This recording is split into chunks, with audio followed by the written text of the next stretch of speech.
What if I told you that a single 24-year-old artillery officer, essentially unknown and just passing through town, would make a decision that not only saved the French Revolution but also launched 21 years of near-constant warfare across Europe? This isn't some alternate history fantasy. This actually happened. And it all started in the summer of 1793 in a coastal city called Toulon, where France was quite literally tearing itself apart. Picture this. It's the summer of 1793, and France is an absolute mess. The French Revolution, now in its fourth year, has spiraled completely out of control. In Paris, political extremists have seized power and turned the whole thing into a bloodbath. They've guillotined King Louis XVI, chopped his head clean off in front of a cheering crowd. Now they've imposed what they're calling the Reign of Terror, which is exactly as grim as it sounds. Anyone suspected of being an enemy of the revolution gets a quick trial and an even quicker execution. To unify this chaos, France's leaders declared war on the Habsburg Empire. Brilliant plan that. Except the conflict immediately widened, and suddenly France found itself facing virtually every major European power. Britain, Spain, Austria, Prussia, they all wanted to stamp out France's dangerous political experiment before it spread to their own countries. Fair enough, really. Revolutions tend to be contagious, but wait, it gets worse. Whole regions of France had come out in open revolt, absolutely horrified by the new extremism. Many French citizens wanted reform, sure, but they didn't sign up for this reign of terror nonsense. They wanted constitutional monarchy, not mass executions. Then, in August, the Republic suffered what could have been a fatal blow. The city of Toulon joined the revolt. Now you might be thinking, so what? One city rebelled. Big deal, but here's why this mattered. Toulon wasn't just any city. It was France's largest and most important naval base in the south, home to roughly a third of the entire French Navy. Losing Toulon was like losing your right arm whilst in the middle of a massive fight. And it got worse. The rebels didn't just declare independence or ask for negotiations. No, they invited their old enemy, the British Royal Navy, right into the port. Admiral Lord Hood sailed in aboard HMS Victory, and without firing a single shot, the Allies had crippled French naval power in the Mediterranean and gained a vital foothold on French soil. It was an extraordinary coup. The kind of strategic gift that doesn't come along often in warfare. Obviously, France couldn't let this stand. All French forces in the area were immediately diverted to lay siege to the rebel port. 19,000 troops in total. That sounds like a lot, right? Except there was a massive problem.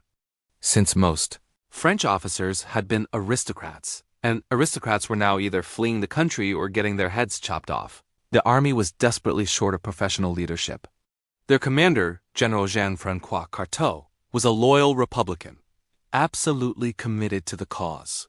He was also a court painter by trade with precisely zero military training. Imagine asking your local artist to command an army besieging one of the most important ports in the Mediterranean. That's essentially what France had done. To make matters even worse, one of Carteau's few professional officers, his artillery commander, Colonel Donmartin, got badly wounded on the approach to Toulon.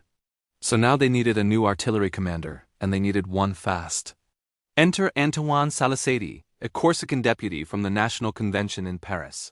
He recommended a fellow countryman for the job. A 24-year-old artillery officer who just happened to be passing through Toulon en route to the front. His name was Napoleon Bonaparte, or Bonaparte, as he'd later be known. Bonaparte was a professional soldier, technically, but he'd seen almost no active service. He was basically fresh out of military school with more theory than practice. So why did Saliceti recommend him? Was it his brilliant military record? His proven leadership in combat? No, it was because Saliceti was impressed by the young man's manner and, most importantly, his politics.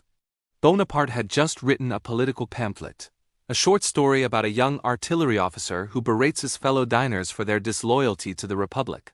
Essentially, he'd written revolutionary fan fiction that happened to impress the right person at the right time. That's how Napoleon Bonaparte became artillery commander at the Siege of Toulon. Luck, timing, and political correctness. General Carteau wisely accepted Deputy Saliceti's recommendation. What choice did he have, really? The great port of Toulon was seriously well defended. City walls, a dozen outlying forts and redoubts. Held by 2,000 British soldiers and sailors, 6,000 Spanish troops, 6,000 Neapolitans, and 800 Sardinians. Artillery would be absolutely crucial to overcoming these defenses. But when Bonaparte took command of the artillery on the 16th of September, he found himself with precious few cannon, not enough trained gun crews, and a shortage of gunpowder and shot. It was a disaster waiting to happen. What happened next is where Bonaparte's genius started showing itself. With relentless energy and determination, he transformed the situation completely. He requisitioned unused guns from wherever he could find them. He trained infantrymen to work the artillery pieces. He set up a new forge and workshop. He arranged transport from Marseille of 100,000 sandbags for constructing new batteries. Through sheer bloody-minded work, he built his artillery force up to 64 officers and 1,500 men, manning 100 cannon, howitzers, and mortar. Not bad for a 24-year-old who'd barely seen combat. Within days, Bonaparte had established 2 new forward batteries with proper revolutionary names, La Montagne and Sans-Culottes, which brought Toulon's inner harbor within range. This forced Admiral Hood to move all his ships closer to the port, which was exactly what Bonaparte wanted. But Bonaparte didn't just work hard. He worked smart. He came up with a plan that would allow the French to bypass most of Toulon's defenses and secure the rapid victory the Republic desperately needed. Bonaparte's strategy was brilliant in its simplicity.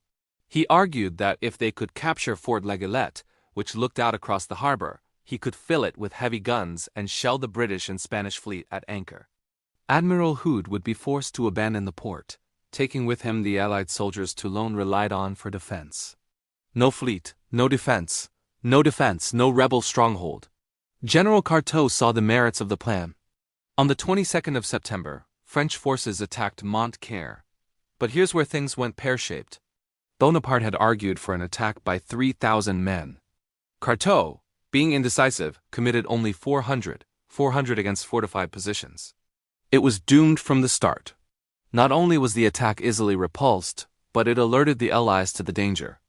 Within 48 hours, they'd reinforced Montcaire with thousands more troops and built a new fort bristling with 20 cannon. They called it Fort Mulgrave. The position was now so strong the French nicknamed it Little Gibraltar. Brilliant. Just brilliant. Finally, in mid-November, an experienced professional soldier arrived to take command. General Dugommier saw immediately that Bonaparte's plan was the only way to take Toulon, and gave it his full backing. Bonaparte, now promoted to major, got to work overseeing construction of several more batteries in preparation for the decisive assault. One forward battery was so exposed to enemy fire that men refused to be sent there. Death sentence, basically. So Bonaparte renamed it La Batterie des Hommes Sans Peur, the battery of men without fear. Suddenly, there was no shortage of volunteers.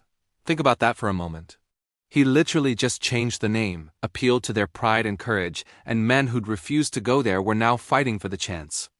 It was an early display of Napoleon's genius for inspiring soldiers, a talent that would serve him extraordinarily well in the years ahead. On the 30th of November, the Allied Land Forces commander, British General Charles O'Hara, tried to seize back the initiative. He led an assault on the new French batteries facing Fort Malbousquet. At first, the attack succeeded. The batteries were overrun and French guns were spike-destroyed so they couldn't be used. But then came a counterattack with much greater numbers, led personally by General Dugommier and Major Bonaparte. They drove back the Allies in brutal fighting. General O'Hara himself was shot through the hand and captured. Here's a fun historical footnote.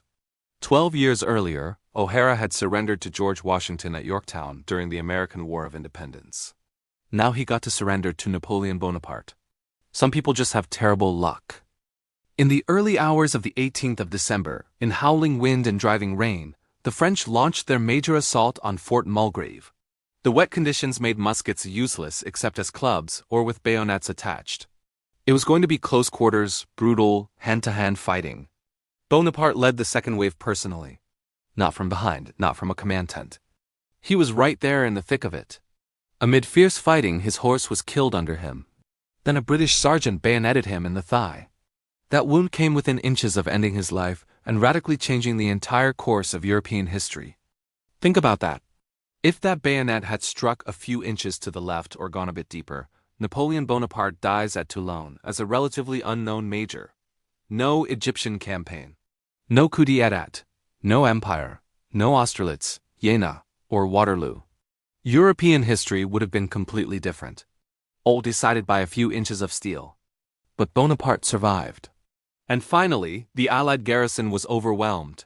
Mulgrave fell to the French. Fort L'Aiguillette and Tour de la Balaguire were soon also in French hands. By the following afternoon, the French had 10 heavy guns positioned in L'Aiguillette, placing Allied ships within range. Admiral Hood couldn't risk exposing his valuable ships of the line to that kind of bombardment. He had no choice but to order immediate evacuation of the fleet and garrison from Toulon. Small Spanish and British teams raced to destroy all the French ships and naval stores they couldn't take with them. But amid the chaos of their departure, 18 ships of the line were allowed to fall back into French hands. A badly missed opportunity that would come back to haunt the Allies. Many French citizens of Toulon were desperate to escape aboard Allied ships, knowing the Republicans would inflict terrible reprisals. British and Spanish ships took as many as they could, about 14,000 people in total. But scores drowned amid chaotic and desperate scenes. Others were left behind to face the revolution's wrath. Republican troops entered the city the next morning, and executions began almost immediately. For the next 2 weeks, about 200 people were executed every day. It was brutal, merciless revenge. Allied propaganda later blamed Bonaparte for the atrocities, but there's no evidence he was directly involved. The terror had its own momentum, its own terrible logic. Bonaparte was a military man focused on the siege itself, not the political bloodletting that followed. France's young republic was now fighting back on all fronts. And with the fall of Toulon, the Allies had lost a golden opportunity. A chance to stir up further revolt, deal a lasting blow to French naval power, perhaps even overturn the revolution entirely. But instead, the French Republic had weathered one of its greatest storms. In no small part thanks to the remarkable judgment, energy, and courage of one 24-year-old artillery officer. Bonaparte was promoted to brigadier general in recognition of his extraordinary service at Toulon. He'd taken his first step on the path to greatness, a path that would lead him to become Emperor of France, conqueror of most of Europe, and one of the most significant military and political figures in human history. And for Europe? 21 years of almost constant warfare awaited.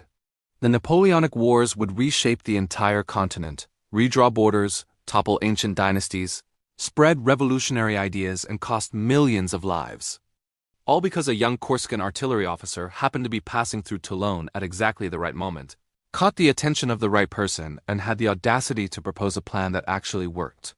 That's the fascinating thing about history. Sometimes the most significant events hinge on seemingly minor decisions.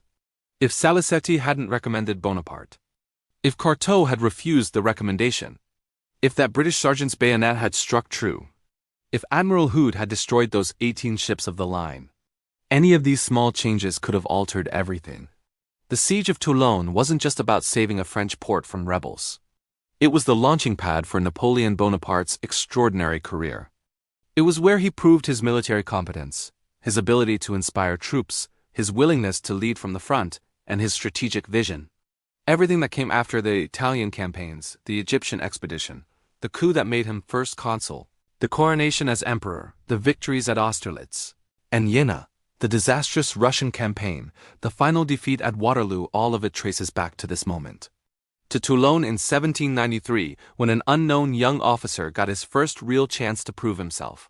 If you found the story of how one siege launched an empire as gripping as I did, smash that like button. Subscribe for more deep dives into the pivotal moments that shaped history. Drop a comment below what other seemingly minor events had massive historical consequences. I'd love to explore more of these fascinating turning points with you. Until next time, remember, history isn't just about the big names and famous battles. It's about the moments when everything could have gone differently. When fate, luck, and individual decisions combined to set us on the path we actually took. Napoleon Bonaparte could have died an unknown major at Toulon. Instead, he became Napoleon. And Europe would never be the same.